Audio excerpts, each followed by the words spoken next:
ब्रह्म से शिव बाबा पधारे, बोलते ध्वनियों। ब्रह्म से शिव बाबा पधारे, बोलते ध्वनियों।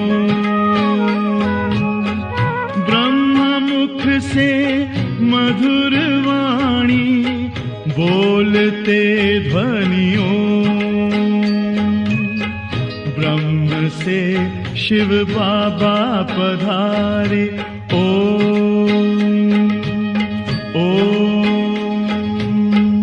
ओम शांति। आज 13 अगस्त 2024 बाबा के महावाक्य है, मीठे बच्चे, योग द्वारा तत्वों को पावन बनाने की सेवा करो, क्योंकि जब तत्व पावन बनेंगे तब इस सृष्टि पर देवताएं पांव रखेंगे। प्रश्न है, तुम्हारी नई राजधानी में किसी भी प्रकार की अशांति नहीं हो सकती है, क्यों? उत्तर है, पहला, क्योंकि वह राजाएं तुम्हें बाप द्वारा वर्षे में मिली हुई है।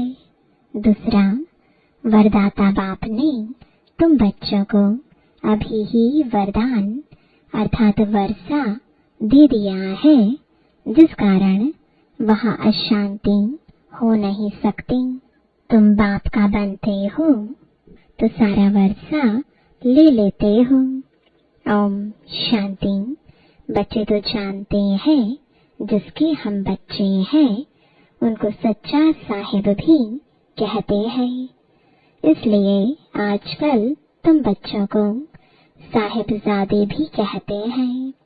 सच के ऊपर भी एक पौड़ी है, सच खाना, सच पहनना।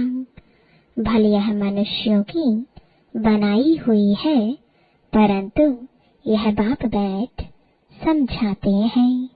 बच्चे जानते हैं ऊंचे पे ऊंचा बाप ही है, जिसकी बहुत महिमा है, जिसको रचयिता भी कहते हैं। पहले पहले है बच्चों की रचना, बाप के बच्चे हैं ना। सब आत्माएं बाप के साथ रहती हैं। उनको कहा जाता है बाप का घर स्वीट होम। यह कोई होम नहीं, बच्चों को मालूम है वह हमारा स्वीटेस्ट बाप है। स्वीट होम है शांति धाम। फिर सतयुग भी स्वीट होम है, क्योंकि वहाँ हर घर में शांति रहती है। यहाँ घर में लौकिक माँ बाप के पास भी अशांति है तो दुनिया में भी अशांति है। वहाँ तो घर में भी शांति तो सारी दुनिया में भी शांति रहती है। सतयुग को नई छोटी दुनिया कहेंगे। यह पुरानी कितनी बड़ी दुनिया है। सतयुग में सुख शांति है, कोई हंगामे की बात नहीं, क्योंकि बेहद के बाप से शांति का वर्षा मिला हुआ है। गुरु गोसाई आशीर्वाद देते हैं, पुत्रवान भव, आयुष्मान भव। यह कोई नई आशीर्वाद नहीं देते हैं। बाप से तो ऑटोमेटिकली वर्षा मिलता है।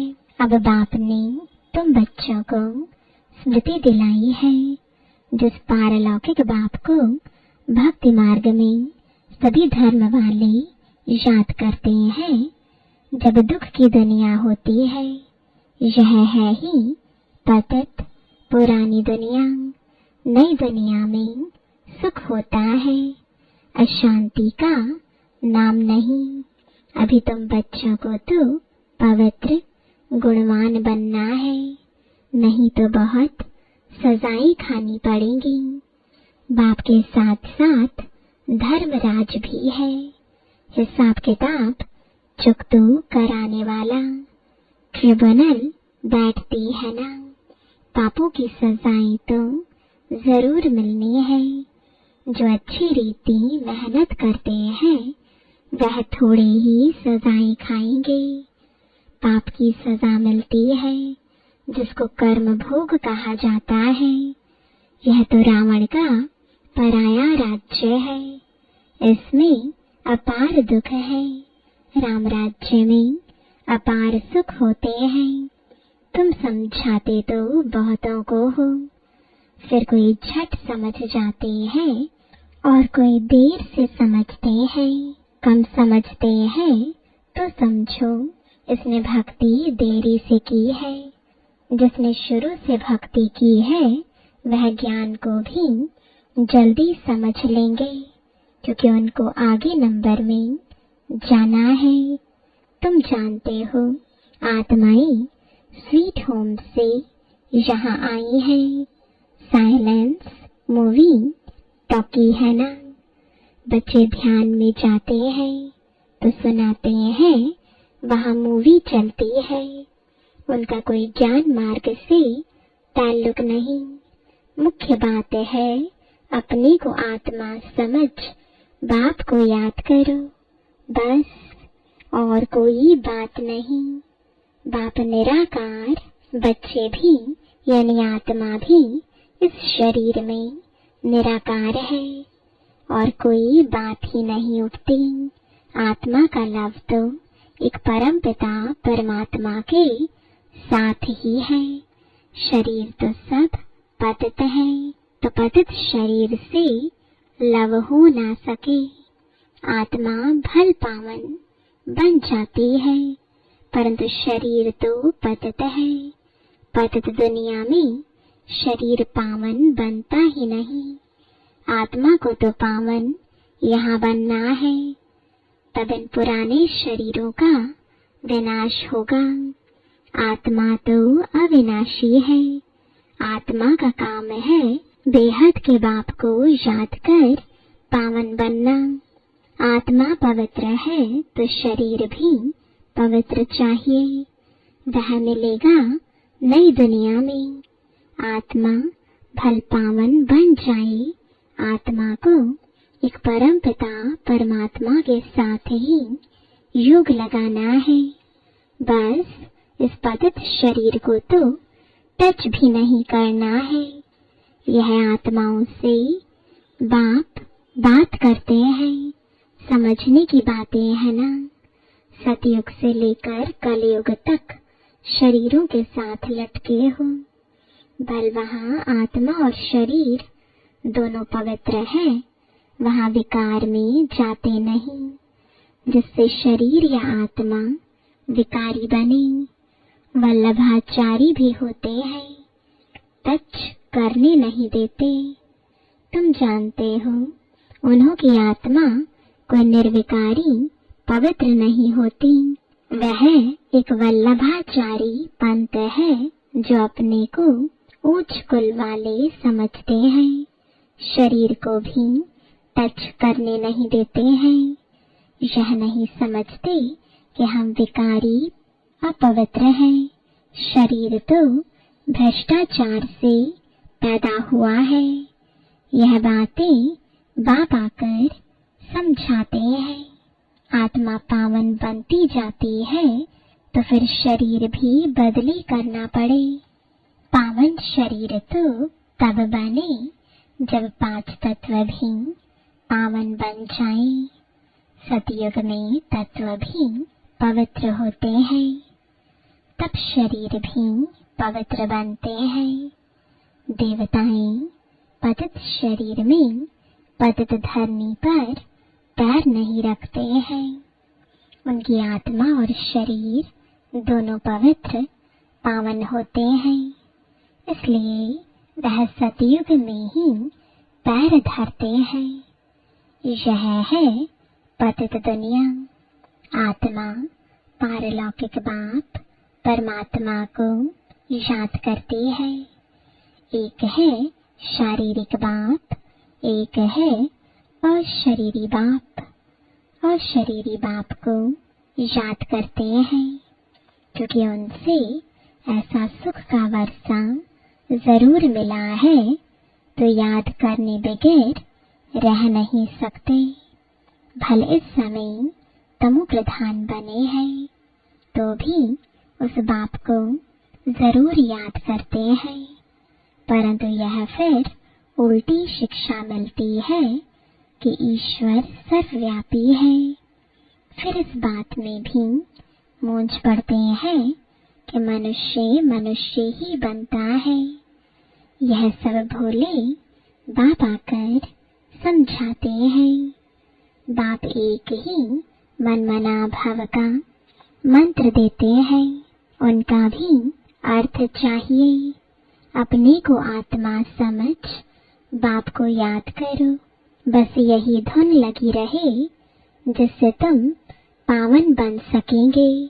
देवताएं पवित्र हैं, अब बाप आकर फिर से ऐसा पवित्र बनाते हैं। सामने एम ऑब्जेक्ट रख देते हैं। जो बुद्ध यानी मूर्ति बनाने वाले होते हैं, मनुष्य की सूरत देख झट उनका बुद्ध बना देते हैं, जैसे कि वह जीता जागता सामने बैठा है।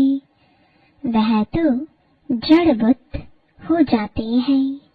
यह बाप तुमको कहते हैं, तुमको ऐसा चैतन्य लक्ष्मी नारायण बनना है। कैसे बनेंगे? मनुष्य से देवता तुम इस पढ़ाई और प्योरिटी से बनेंगे। यह स्कूल है ही मनुष्य से देवता बनने का। वह जो बुद्ध आदि बनाते हैं उसको आर्ट कहा जाता है। हूबहू वही शक्ल आदि बनाते हैं। इसमें हूबहू की तो बात ही नहीं। यह तो जड़ चित्र है। वहाँ तो तुम नेचुरल चैतन्य बनेंगे ना। 5 तत्वों का चैतन्य शरीर होगा। यह तो जड़ चित्र मनुष्यों का बनाया हुआ है। हूबहू तो हो ना सके, क्योंकि देवताओं का फोटो तो निकल ना सके। ध्यान में भल साक्षात्कार करते हैं, परंतु फोटो निकल ना सके। कहेंगे हमने ऐसा दीदार किया। चित्र तो न खुद न कोई और बना सके। खुद ऐसा तब बनेंगे जब बाप से नॉलेज लेकर पूरी करेंगे, तब हूबहू कल्प पहले मिसल बनेंगे। यह कैसा कुदरती वंडरफुल ड्रामा है। बाप बैठ यह कुदरती बातें समझाते हैं। मनुष्यों को तो यह बातें ख्याल में भी नहीं रहती हैं। उन्हों के आगे जाकर माथा टेकते हैं, समझते हैं यह राज्य करके गए हैं, परंतु कब यह पता नहीं है। फिर कब आएंगे व क्या करेंगे कुछ पता नहीं। तुम जानते हो सूर्यवंशी चंद्रवंशी जो होकर गए हैं वह हूबहू फिर से बनेंगे जरूर। इस नॉलेज से वंडर है ना। तो अब बाप समझाते हैं ऐसा पुरुषार्थ करने से तुम सो देवता बनेंगे। एक्टिविटी वही चलेगी जो सतयुग त्रेता में चली है। कितना वंडरफुल ज्ञान है। यह बुद्धि में ठहरे भी तब जब दिल की सफाई हो। सबकी बुद्धि में यह बातें ठहर ना सकें। मेहनत चाहिए। मेहनत बगैर कोई फल थोड़े ही मिल सकता है। बाप तो पुरुषार्थ कराते रहते हैं। भल ड्रामा अनुसार ही होता है, परंतु पुरुषार्थ तो करना होता है। ऐसे थोड़े ही बैठ जाएंगे ड्रामा में होगा तो हमसे पुरुषार्थ चलेगा। ऐसे भी जंगली ख्यालात वाले बहुत होते हैं। हमारी तकदीर में होगा तो पुरुषार्थ जरूर चलेगा। अरे पुरुषार्थ तो तुमको करना है। पुरुषार्थ और प्रारब्ध होती है। मनुष्य पूछते हैं पुरुषार्थ बड़ा या प्रारब्ध बड़ी। अब बड़ी तो प्रारब्ध होती है, परंतु पुरुषार्थ को बड़ा रखा जाता है, जिससे प्रारब्ध बनती है। हर एक मनुष्य मात्र को पुरुषार्थ से ही सब कुछ मिलता है। कोई ऐसे भी पत्थर बुद्धि हो पड़ते जो उल्टा उठा लेते हैं। समझा जाता है इनकी तकदीर में नहीं है, टूट पड़ते हैं। यहाँ बच्चों को कितना पुरुषार्थ कराते हैं, रात दिन समझाते रहते हैं। अपने कैरेक्टर्स जरूर सुधारने हैं। नंबर 1 कैरेक्टर है पावन बनना। देवता तो है ही पावन, फिर जब गिर पड़ते हैं, कैरेक्टर्स बिगड़ते हैं, तो एकदम पतित बन जाते हैं। तुम तो जानते हो हमारा तो A1 कैरेक्टर था, फिर एकदम गिर पड़े। सारा मदार है पवित्रता पर। इसमें ही बहुत डिफिकल्टी होती है। मनुष्य की आंखें बहुत धोखा देती हैं, क्योंकि रावण का राज्य है। वहां तो आंखें धोखा देती ही नहीं, ज्ञान का तीसरा नेत्र मिल जाता है। इसलिए रिलीजन इज माइट कहा जाता है। सर्वशक्तिमान बाप ही आकर के यह देवी देवता धर्म स्थापन करते हैं। भल करती तो सब आत्मा है, परंतु मनुष्य के रूप में करेगी। वह बाप है ज्ञान का सागर। देवताओं से इनकी महिमा बिल्कुल अलग है, तो ऐसे बाप को क्यों नहीं याद करेंगे। उन्हों को ही नॉलेजफुल बीज रूप कहा जाता है। उनको सतचित आनंद क्यों कहा जाता है। झाड़ का बीज है, उनको भी झाड़ का मालूम तो है ना, परंतु वह है जड़ बीज। उनमें आत्मा जैसे जड़ है, मनुष्य में है चैतन्य आत्मा। चैतन्य आत्मा को ज्ञान का सागर भी कहा जाता है। झाड़ छोटे से बड़े होते हैं, तो जरूर आत्मा है, परंतु बोल नहीं सकती। परमात्मा की महिमा कितनी है। ज्ञान का सागर, यह महिमा आत्मा की नहीं, परम आत्मा माना परमात्मा की गाई जाती है। फिर उनको ईश्वर आदि कहते हैं। असुल नाम है परम पिता परमात्मा। परम अर्थात सुप्रीम। महिमा भी बड़ी भारी करते हैं। अभी दिन प्रतिदिन महिमा भी कम होती है, क्योंकि पहले बुद्धि सतो थी, फिर रजो तमो प्रधान बन जाती है। यह सब बातें बाप आकर समझाते हैं। मैं हर 5000 वर्ष बाद आकर पुरानी दुनिया को नई दुनिया बनाता हूँ। गायन भी है ना, सतयुग आदि है भी सत्य, होशी भी सत्य। कोई पौड़ी अच्छी बनाई हुई है, क्योंकि वह तो फिर भी इतने पतित नहीं है। पीछे आने वाले इतने पतित नहीं होते। भारतवासी ही बहुत सतो प्रधान थे, वही फिर बहुत जन्मों के अंत में तमो प्रधान बने हैं।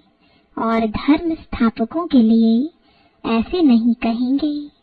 वह ना इतना सतो प्रधान बनते, न इतना तमो प्रधान बनना है।